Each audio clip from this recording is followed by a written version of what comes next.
من به اولین ویدیو من در یوتیوب.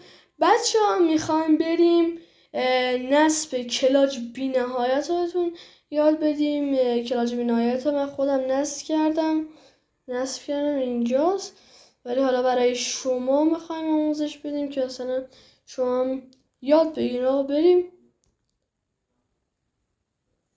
اینجا، اسم اینجا رو بیار. بله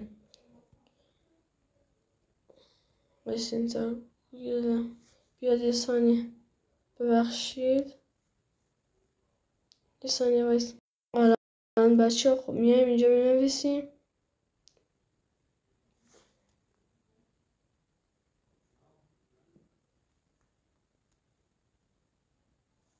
نه ببخشید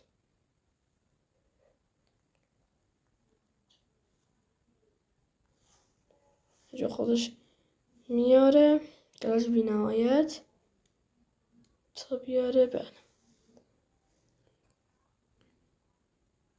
اینجا دانلود هک کلاج بازی کلاج نسخه مود بی نهایت. اینجا دقیقا میشه اینجا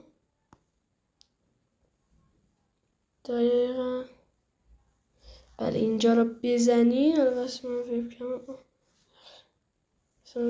رو بیارم. بله اینجا دقیقا همینجا رو بزنین روش، بزنین روش براتون میاره نصب دانلود کلاج بی نهایت ها. حالا در هر گوشی که میخواد باشه، اندروید، سامسونگ، نوکیا و همه چی میتونه باشه. بعد اینجا دانلود هک این داستان داره. ما همینطوری میاییم پایین دقیقه بزنیم اینجا.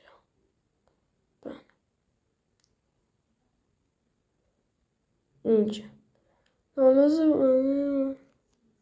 اینجا رو شما میتونین بزنین اینجا و نصب کلاج بی نهایت داشته باشید. اگه خوشتون اومد از این ویدیو لایک، کامنت و دنبال کردن یا همون سابسکرایب کردن یادتون نره. تا ویدیوی دیگر بدرود.